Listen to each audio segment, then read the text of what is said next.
The Zone Coverage Podcast Network. They may be drinkers, Robin, but they're also human beings. Hell yeah, let's get Stinko.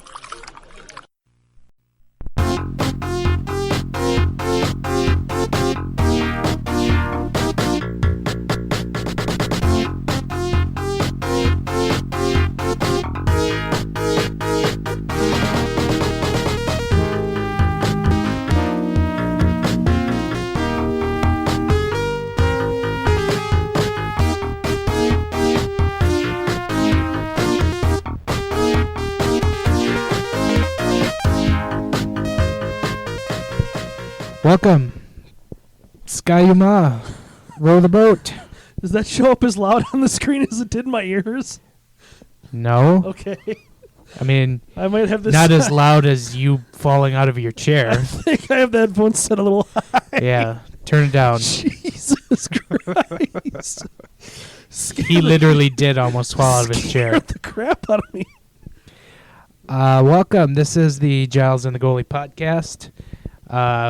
Broadcasting from the shadow of the 9-0 University of Minnesota Golden Gopher football team, TCF Bank Stadium. Rah. The number 7 in the AP poll, Gopher football team. We're recording before the college football playoff rankings come out, so we don't know where they stand yet, but that's exciting.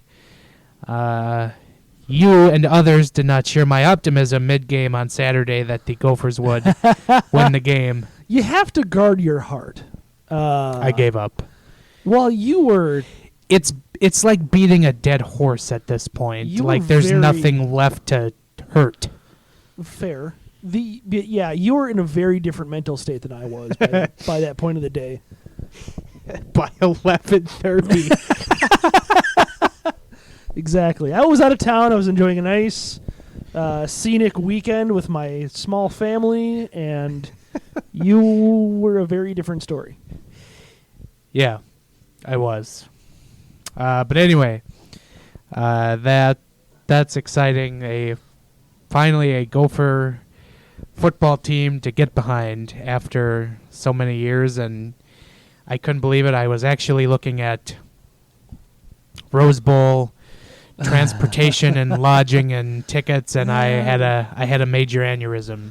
Yeah, you're just jinxing it. Yeah, so they'll lose to Iowa this week now because I did that. So well, and that's totally fair if they do, because Iowa's it's been a good 20 team. years since the Gophers won in Iowa. Iowa's a very good team, and you know, so I guess I'll ask you. I mean, how likely do you think it is that they run the table, at least leading up to the Big Ten championship, where they're going to get throat stomped by Ohio State? If they beat Iowa, then I say they have a good chance. Mm-hmm. I like their odds against Wisconsin at home because I think that's going to be another full house, and I think we saw the Gophers can just feed off that energy. And I also think that Tanner Morgan is absolutely exceptional at quarterback, to the likes that we've certainly never seen from a Gophers quarterback in our lifetime. And how we've come in just a short period of time since the days of Mitch Leidner, who could barely hit a 15-yard pass down the field. But there's a decent chance, but they have to beat Iowa, and I think they have as good a shot as certainly I've ever seen to go into Iowa and beat Iowa. There's a little more optimism on my end. Usually when they go to Iowa, I just automatically, put in stone that that's a loss. Mm-hmm. But now I'm a little more hopeful that, they can leave Iowa City with a win and the pig and all that fun stuff. So that'll be interesting to watch. It'll be fun to watch. I'm excited. Gopher hockey also had a good weekend, 5 out of 6 points. Check out our Gopher hockey coverage at zonecoverage.com/Gophers promo. My feature on our former podcast cohort. Oh, was that mentioned in the article? Yeah, right at the beginning. Oh, okay, good. I didn't know where to put it, and Tom. I didn't read Tom that. knew exactly where to put it. I did not read that draft of the article, so.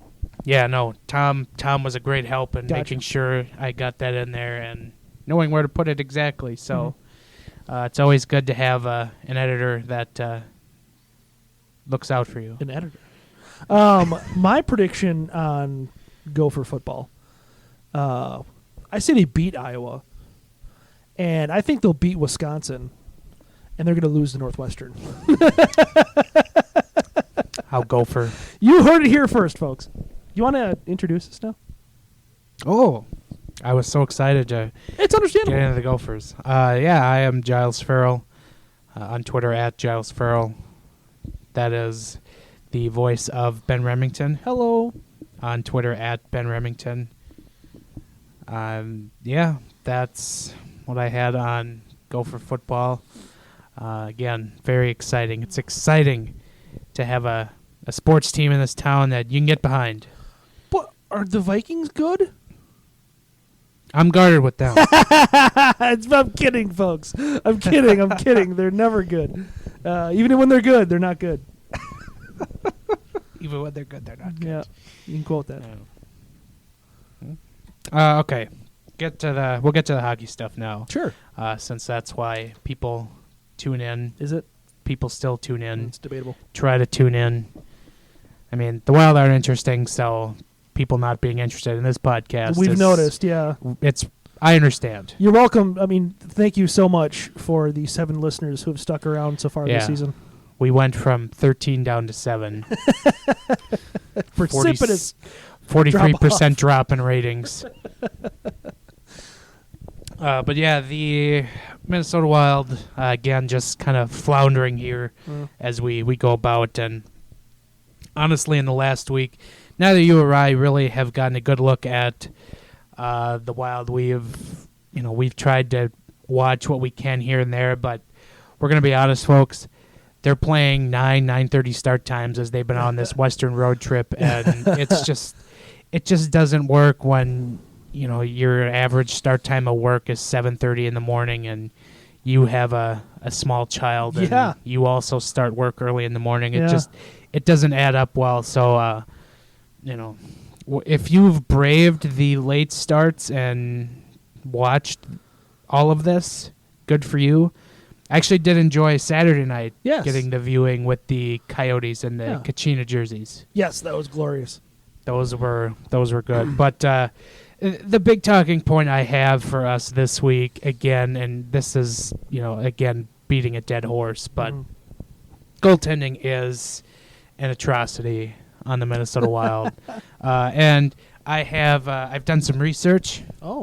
First time this season. I know I've done it, a couple times in our 200 plus episodes. Yeah, a handful. But a little research here that I have done on the Minnesota Wild goaltending and just how much it's kind of torpedoing this season to boot so far. The offense had a little bit of a slow start to the season as well, in addition to the goaltending. Devin Dubnyk is right there at the forefront of the goaltending problems. Alex Stalock, don't look, but his stats are very much coming back down to earth. What? After a big start. Who saw that coming from a 32-year-old goaltender? But this is just to point how much goaltending has really kind of torpedoed the season, or even just trying to break back into relevancy in the standings for the Minnesota Wild since October 10th. That's not right. That's the start of the season. Wasn't it? Right. The start of the season was the 3rd. Was it? Yeah, did you you're go right. back to the 10th, or did you go back to the beginning of the season? No, I definitely didn't go back to the beginning of the season. Oh boy. I think it was the 20th, October 20th. That's what you get for doing research, Giles. Trying to write, yeah. 1, 2, they look alike. You should know better. Since October 20th, the Minnesota Wild are averaging 3.2 goals per game. That's 32 goals for, 10th best in the NHL. Oh, okay. The 31 goals allowed in that time is 10th worst in the NHL. Sure. They've only won 5 out of 10 games. That sounds about right. Their power play in that time, 25%, 6th in the league. penalty kill, 85.2%, ninth in the league. And their shooting percentage at 5-on-5, 10.91%, is fourth in the league in that time. These stats courtesy of Hockey Reference and Natural Stat Trick. So I think the Wild offense has done its part, and even more to furthering the Wild offense. Eric Stahl, 13 points in the last 10 games. There's Matt Zuccarello, 6 points in 6 games. Jason Zucker, 3-game point streak and 7 points in his last 7 games. Jared Spurgeon, 6 points in the last 7 games. Brad Hunt, 4 points in the last 6 games. The offense is lighting it up, and also Joel Eriksson Ek had a 3-game point streak snapped on Saturday. Sure. Kevin Fiala has a point streak in 4 games. Wow. Kevin Fiala. The offense has come to life. Unfortunately for the Wild, goaltending has not. Yeah, that hasn't changed this season. That's been the constant. The shooting percentage thing doesn't surprise me because they started this season, and somebody can look this up, I'm sure, but from October 3rd or whatever until the 20th, their shooting percentage was probably abysmal, and so you expect for that to positively regress, obviously, and that's what we're seeing now is this team kind of getting back into scoring ways. But the goaltending has been god-awful from the jump. And so, I think that's just this. So this team is going to have to kind of scratch and claw on the offensive side just to break even. Like you said, 500 in the last 10 games. And when they don't, you're going to see, like you saw in the first, 10 games where they went like 2-8. And that's just how it's going to go because I don't see the goaltending getting any better. And we've talked about this. I'm sure you don't either. No. And so then it kind of, you can ask the question, what are they going to do? But I think the answer is ultimately nothing. I don't think this team's going to do anything to improve its goaltending. It's hard to do anything. I don't think the goaltending is just going to up and improve on its own. We've already seen Stalock regress to about probably where he should be. Dubnyk certainly could, rattle off a good month. He might still be capable of that.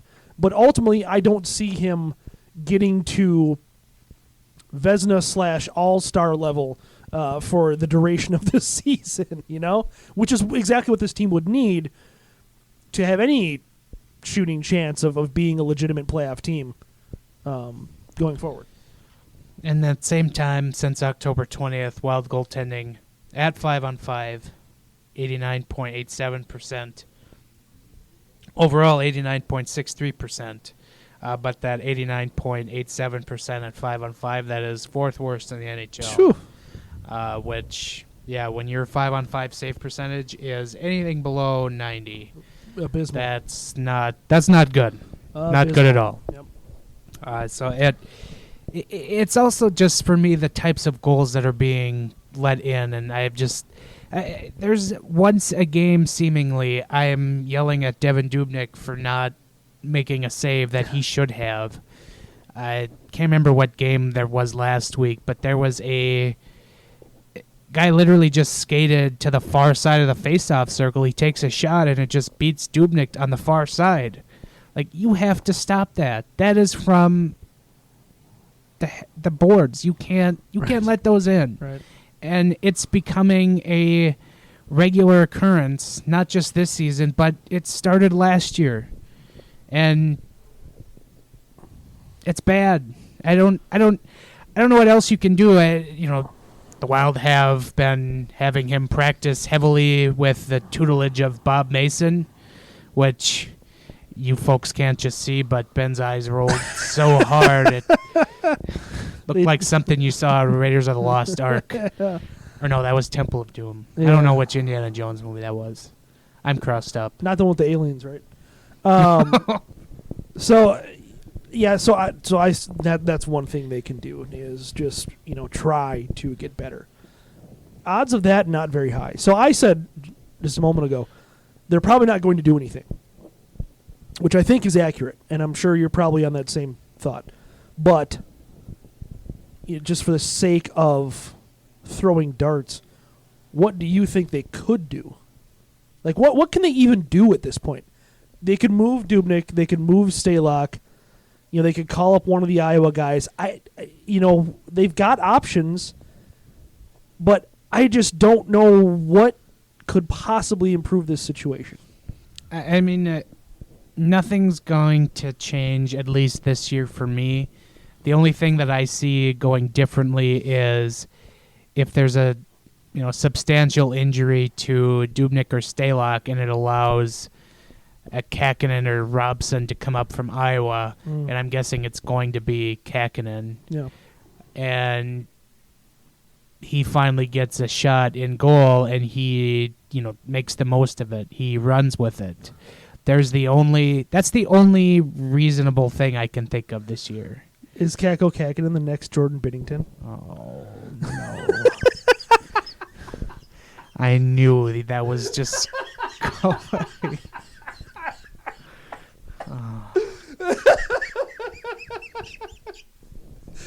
As soon as you started, you couldn't hold that. Sorry. I'll stop. That's it. We're done for the week. Oh, no. That is just a... We should probably shut her down. Yeah, we're done. Shortest podcast. 15 and a half minutes. It's the one in Vegas where we got the cease and desist. Okay. I don't even know how to recover from this. Oh, I'm back.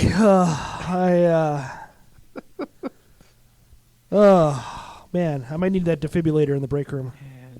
You outdid yourself this time.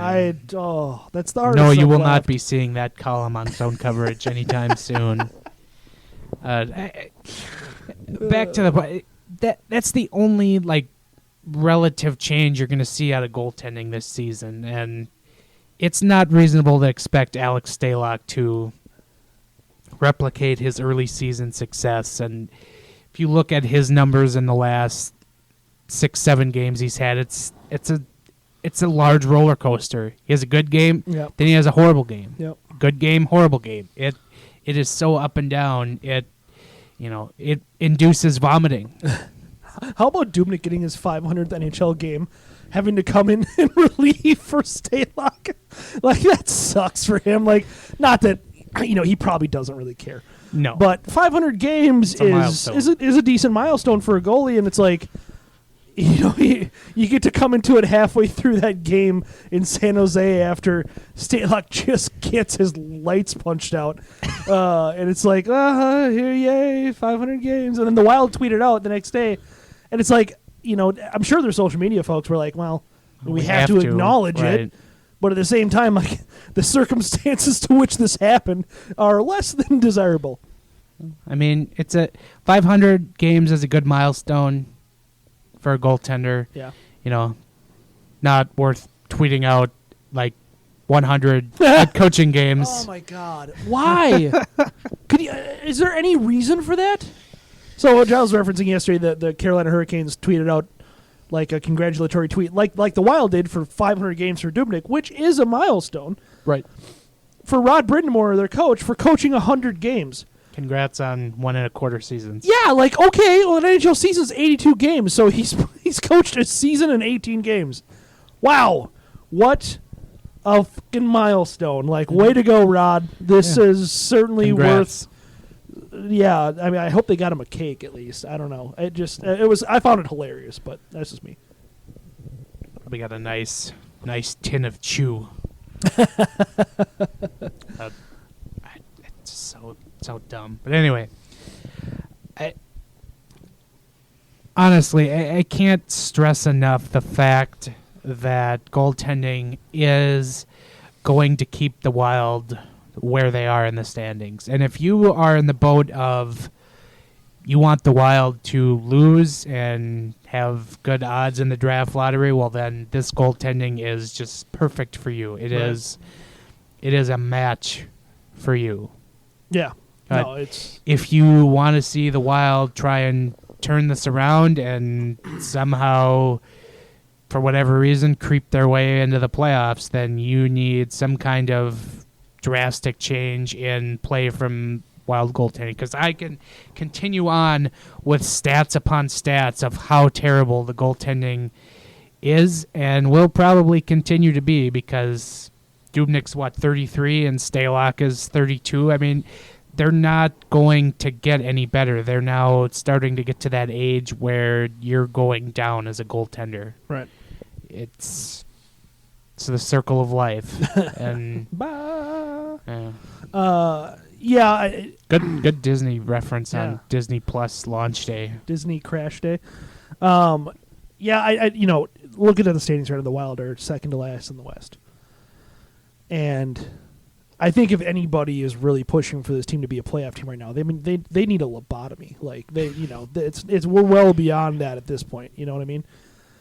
And I think that if you read between the lines, I didn't read the article yet, but I saw the quote about Bill Guerin. I think it was a piece by Sarah McClellan today, saying, basically saying, Bill Guerin very much realizes that this team needs a rebuild, but he's willing to give this core kind of a shot at it. And, here we are 20-some games into the season, and it's like, 17 games into the season, and it's like, I don't know if that shot's there, Bill. And like we said a billion times, he's not going to do anything anytime soon. That's just him saying that. That's just him saying, I'm going to let this season run its course. Somewhere around the halfway point, somewhere in January, we're going to figure it out. Are we a contending team or are we a rebuilding team? And similar to last year, and hopefully not as disastrously as under Fenton, that's when you'll see moves being made. And that's one of the things that will get really interesting. Because we all anticipate this, Guerin seeing the forest for the trees, seeing that this is not a contending team. This team is not on track to make the playoffs, and, making subsequent moves. Well, it was every beat writer, essentially. They had like a little session with Guerin. Oh, it was more than just her. Yeah, it was. Okay.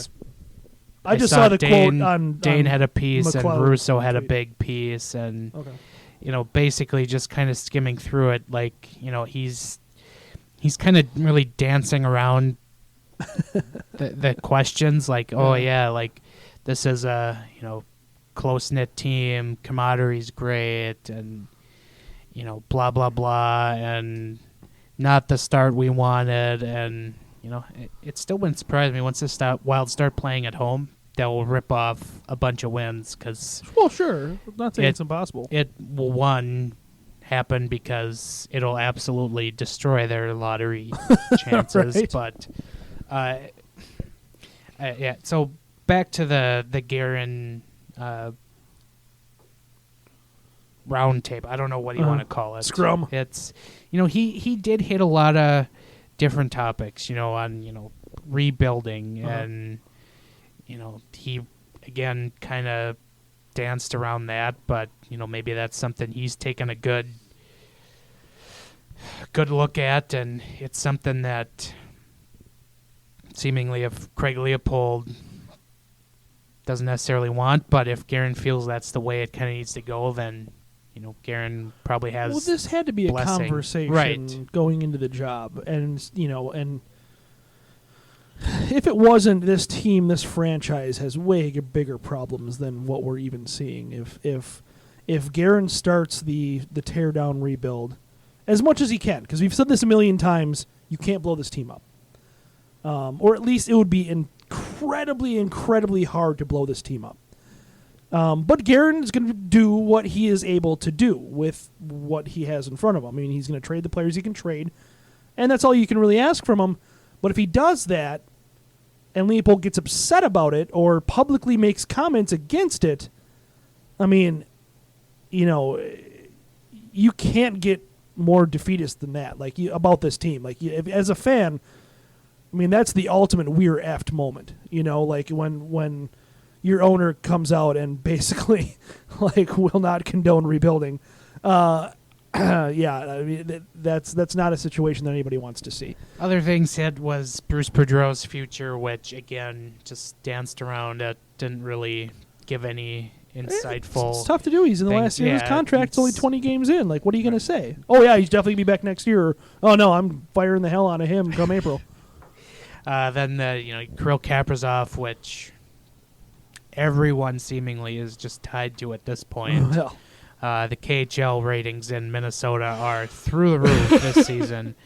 But, Guerin said there's really nothing to worry about there. He's going to meet with them at the end of the month. Good. Wants to come over. So I don't know. It was a lot. To me, don't get me wrong. It's good that Guerin had this little media availability. It shows he's a little more outgoing than his predecessor in dealing with the media. But I really didn't. So's my pet rock. My dog has more charisma than. Your dog gets along with people better than Paul Fenton. Which, if you know my dog, oh boy.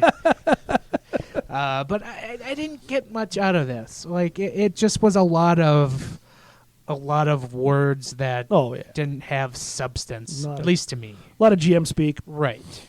So it's really too bad. I mean, Fenton was maybe a little bit more candid, but in kind of a dumb oaf kind of way. Well, I'd like the top players walking up to my table. So at least, what little snippets you got from that. But if Guerin is just going to reel off a bunch of GM speak, that's just, I don't know. Local oaf? That really sucks because it's then you got nothing, and hopefully there's maybe a little bit more candid stuff when he's a little bit deeper into the job. I mean, he's 2 months on the job. You can't really roast a guy for reeling off a bunch of GM speak, but it still is disappointing. It still is well, oh well. I mean, I guess it's what we get, so it is what it is. All right, so we're going to dip into the Giles and the goalie mailbag since that's really kind of the set topics we had for you this week. Not much. To lead it off, I'm going to start with a little story time because the first question that was seen in the feed here came from our friend Oh Hi Tony. Oh, okay. He asks, is there a good story about getting fired from your high school newspaper? Because a few days ago I tweeted this out on... I want to say you've told this story on the podcast Probably. before? You might have. It was probably a long time ago. We'll refresh. Sure. For our 3 out of 7 listeners who don't know. But a few days ago I tweeted out that Facebook reminded me 12 years ago I was fired from my high school newspaper, LOL. Mm-hmm. And actually I think some teachers from high school follow me on Twitter, so I should probably cool it with that. But anyway. What, do you got to impress them or something? F them. Always. Okay. Anyway. So the story is when I started high school way back yonder in the time of Johan Santana, Marian Gaborik. I don't know why I started with Johan Santana on a Wild podcast. But the times of the Metrodome. Yeah.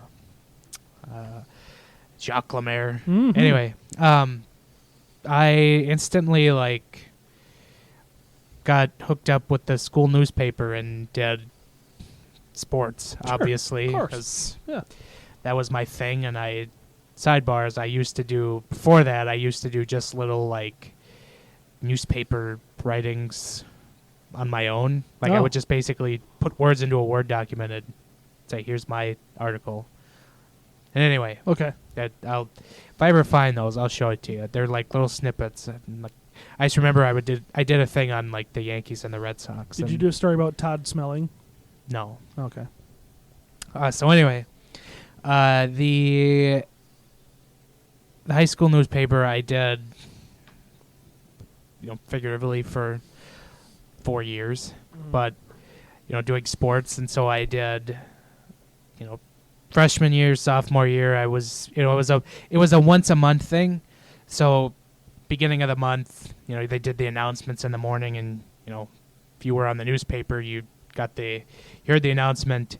We've got a meeting to hash out what we're gonna write about for this month's edition of the newspaper. So that's kind of how it went. The problem was we never got those meeting announcements until day of, so you never really knew when it was happening ahead of time. So if you missed announcements that day, you were SOL. Sure.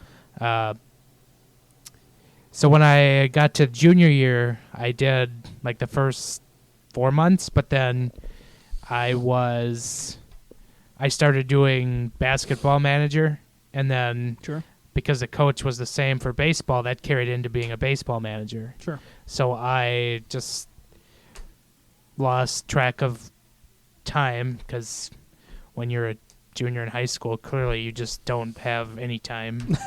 Right. But so I didn't write through the end of that year, and then the beginning of the next year, my senior year, there was a discussion between me and the teacher in charge of the newspaper, where it was just like, okay, we need you here. Like, if you're gonna do it, be here. If not, then don't. And I was like, I'm on board. I know what I got to do now. Like, I can balance it out. Mm-hmm. So I did the first month. The second month, I was not there for the announcements because I had the late start. Because when you're a senior, you get, like, if you have study hall. Oh, sure, yeah. You can have, like, the elective to, like, start late. Yep. So, of course, because I want to sleep in, I took the elective of late start. And so that month, I missed the announcement that said, meeting is after school today. And so I obviously never went. Yep. And then I missed that month. Then the next month when I heard the announcement and showed up, they were like, yeah, we're going in a different direction. We have asked Don Cherry to. Yeah, you know, it's so funny enough, I have not a similar story, but my high school newspaper was done by a journalism class. So you would take journalism, and the people in that class for that semester would write all the stories for the newspaper. So I did that. So I took it, I wrote for a semester. Then you had to apply for Journalism 2, which was obviously the same thing. You would continue to write. I got denied for Journalism 2 because the journalism teacher did not like me, and it might have had something to do with me using the word syphilis in an article. Yeah, that probably was the reason. So and there's another fun story. Like, few months after this all took place, like, I carried on doing, like, basketball and baseball and whatever. But a few months after, some students, you know, because they love to cause trouble, they came up with their own version of the newspaper. Nice. And they had, like, a weird play on the title of what the school newspaper was. And so then they just basically had stuff in there that would just, like, trash, like, teachers and other students and junk. So it was like a whole thing. And who was, like, suspect number one on this?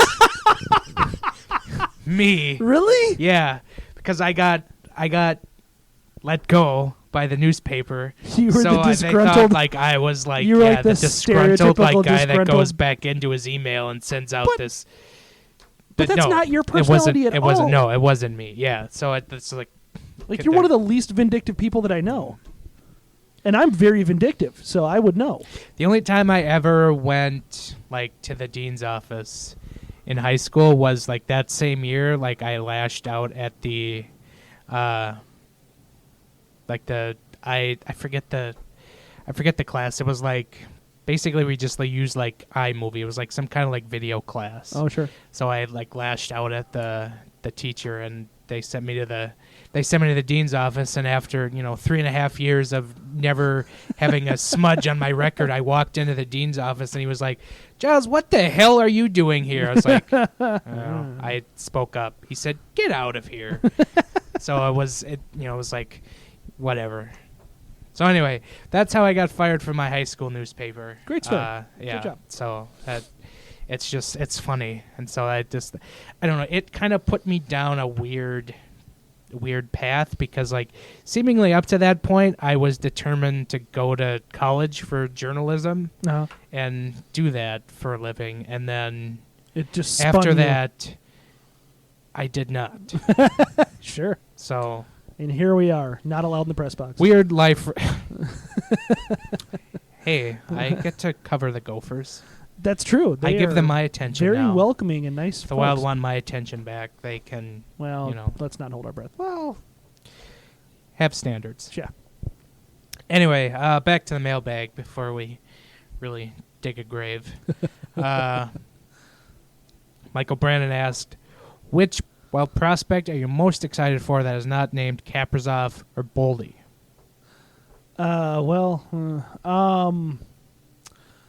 I'd probably lean towards Connor Dewar. He obviously is in Iowa and kind of being very brought along fairly slowly. But man, was that kid productive in the WHL. You saw my tweet. I'd lean towards Dewar. I think he's going to be one of those guys that's maybe kind of like sneaky good. You know what I mean? Like maybe early Jason Zucker. A guy that's like, he is actually kind of productive and he does a little bit. I don't think he's going to be a game breaker. That's not even a Kevin Fiala joke, but I think he's somebody to get excited about.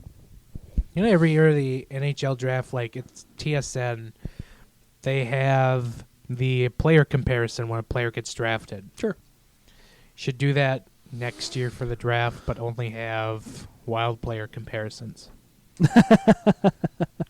Sure. That's really difficult. I say I'm a big Kovanov guy. Oh yeah, he's great one. He's lighting it up. He signed an entry level deal last year, so. But he's in juniors still. Right. Yeah. So he can. I think he's got another year of juniors. I could be wrong. I think they could go either way with it. I Right. think he could end up in Iowa next year. Right. Late this year even. But yeah, so I really love Kovanov. I think he can kind of be a good third round find. Yeah. So that's kind of my guy I kind of keep my eye on. Also, low-key, keep an eye on Hunter Jones, the goaltender pick from this last draft. He's been having an incredible year. They don't, we've said it before, the jury has a while to get out, but Paul Fenn's couple drafts might not have been the worst thing, so whisper. You got to whisper. you got to have something Right. positive come out of that Right. dumpster fire. Jonathan Brill asked if Russo had to choose between free Starbucks for life or a Stanley Cup in Minnesota, what would he choose? We're getting questions about Russo on our podcast. Right. I mean, I replied from the Twitter account. Said I think we know the answer to that. He's not a fan of the Wild. He's not. Tony did chime in. You can put a lot of Americanos in the Stanley Cup. Yeah, like people don't need to get it twisted. Russo is not a fan. Well, I mean, maybe to a lesser extent he is now, but he's not an actual like bona fide fan of the Minnesota Wild. It's his job to. Russo cover the is team. attached to the region, as he's alluded to, Sure, but not necessarily the team. I think if the team won, he would be very happy for the fans, Right. and for the team as players, as people, as human beings. But I do not. I think he's been fairly good at staying objective and not being a Right. fan of the actual franchise itself. No, absolutely. I think he would be happy if they won a Stanley Cup. But what we're talking about fucking Russo on our podcast. Why are we talking about Mike? That's just That poor guy's personal life is all people care about right that's now. just my, Like people are that's just so just done my- with this team. that's just my revenge for your. That's fair. That You're the crack I made Kakkonen. the crack I made earlier deserved that. Stefan M with an Austrian flag next to his name. Did he change his Twitter handle? Is this what has happened here? Did he not tell us? I don't know. Let me. Because I'm fairly certain. He might have two. I think I'm Facebook friends with him too. Probably. Yeah. Anyway, what do you want? That account doesn't exist. Oh, Yeah, yep, that so he did must change his handle. replace. Gotcha. Anyway, he asks, is Matt Boldy already entering bust territory? Referencing Matt Boldy with Boston College this season, 9 games, 1 goal. No, not at all. But it's certainly not a good sign. I will say that. And so, for a college freshman to struggle right out of the gate, probably not the first time that's ever happened, and probably not the first time that's ever happened to a good player. No. But, for all of us who were kind of beating the Cole Caulfield drum and watching him rack up goals in Wisconsin as an incoming freshman, certainly fuels that fire. Corey Proudman just thinks he's really snake bit. Yeah, I saw that. Which I saw somebody quote tweet with then he will fit in just well here. But I don't know. I haven't seen a lot of Boldy, so I don't know what's going on. I don't even know where he sits in their lineup. Right. So it is something worth looking into. Well, he's with BC, right? Right. So it's very likely he's buried in their lineup. Right. It's very likely he's a third line kid or even fourth line kid. I will check into this and come back with the next show with an update. Right. If because I remember. College coaches don't give an F about where you were drafted, and he's obviously drafted on his potential, but that does not mean that he's a first liner and playing with the best line mates at Boston College right now. So you got to keep that in mind too. You got to kind of see through some of the noise. Next question. Oh crap! I lost it. I exited out of the page. Boo! Crap.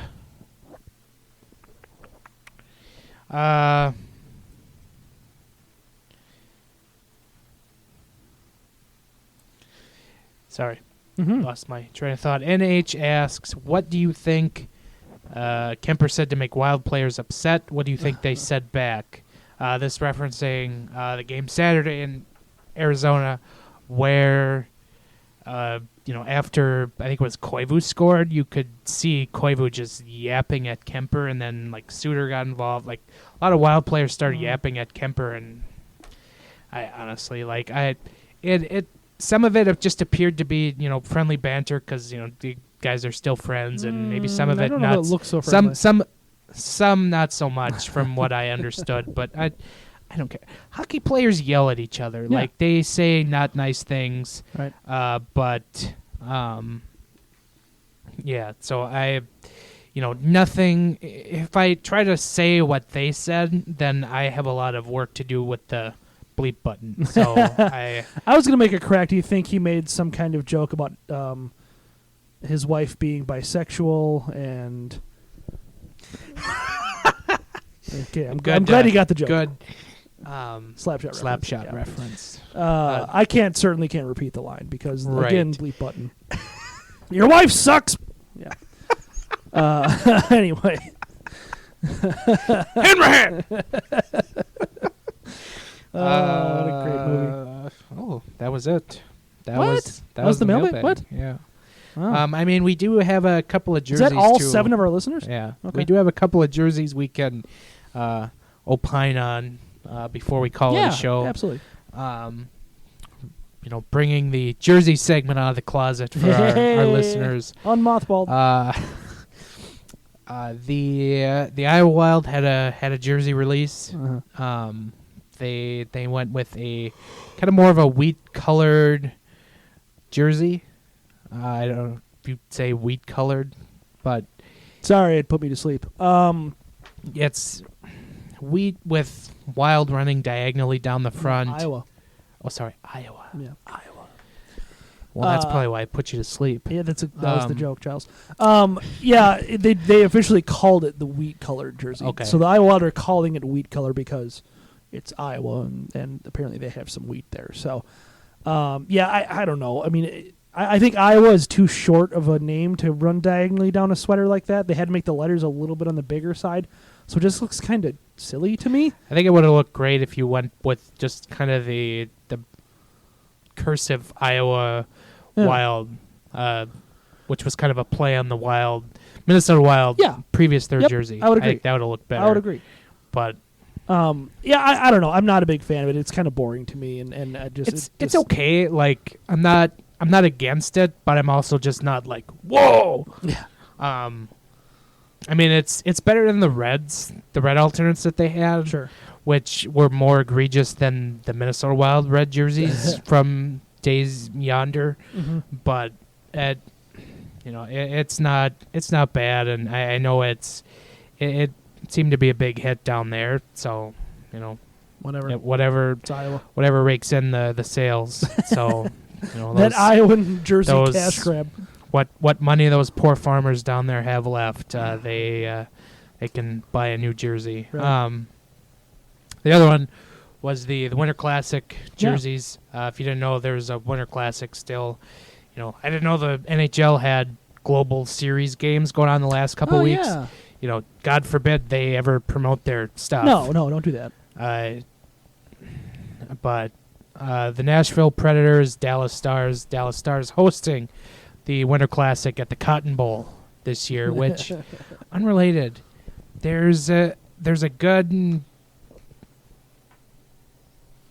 chance that the Wild might host the Winter Classic next year.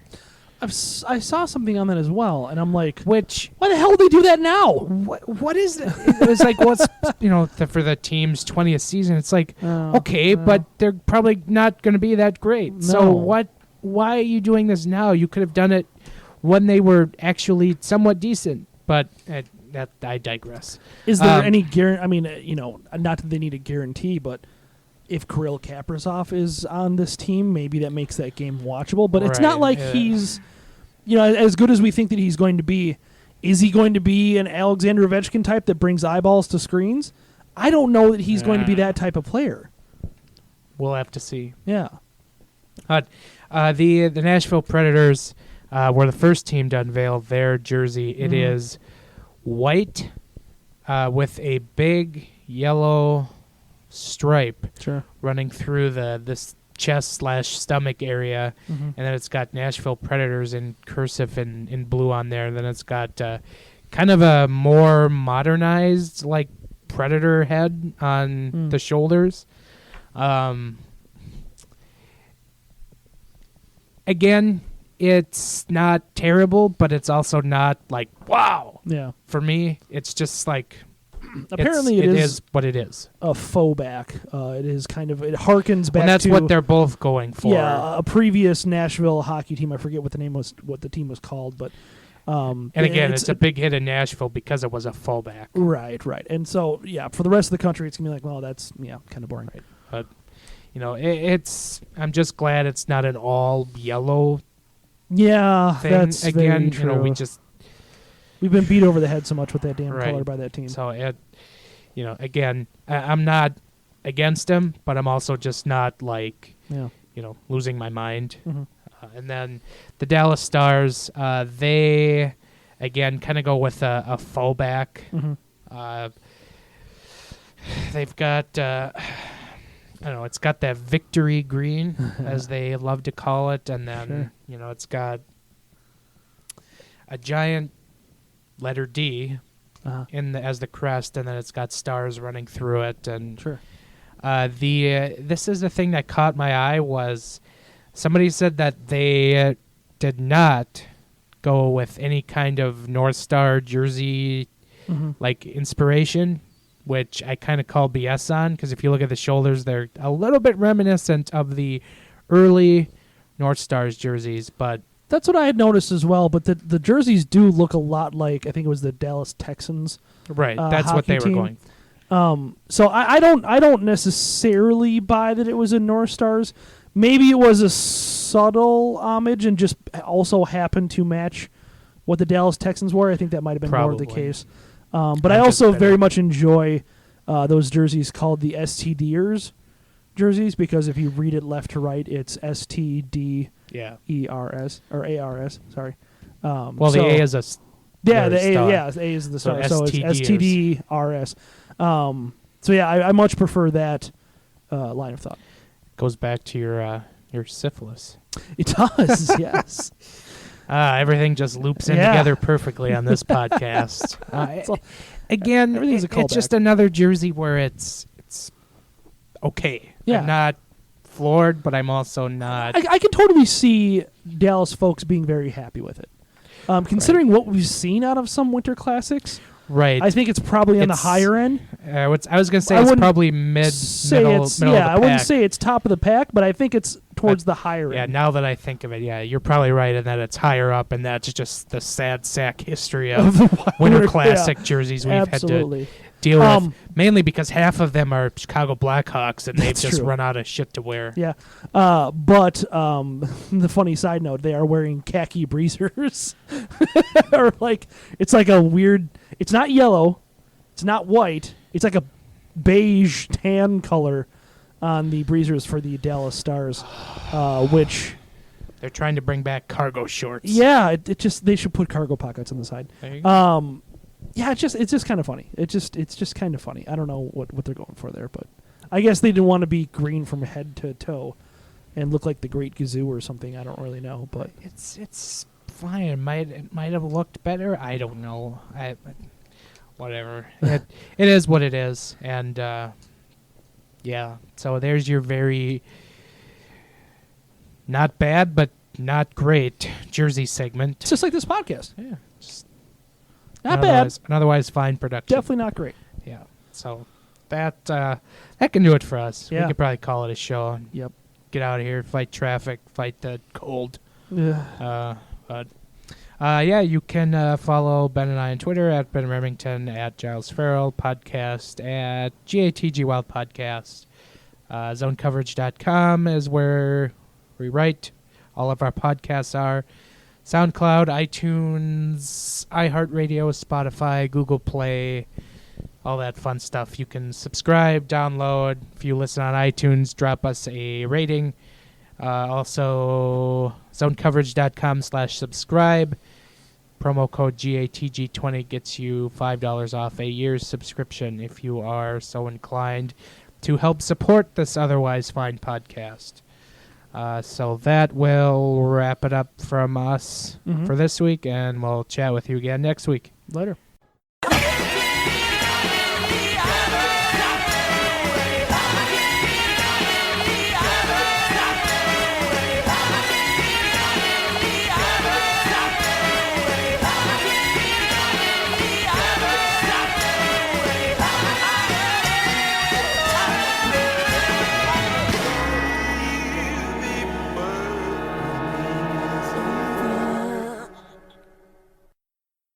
It's not resiliency. You're making it sound like we're good. That's all. I'm done.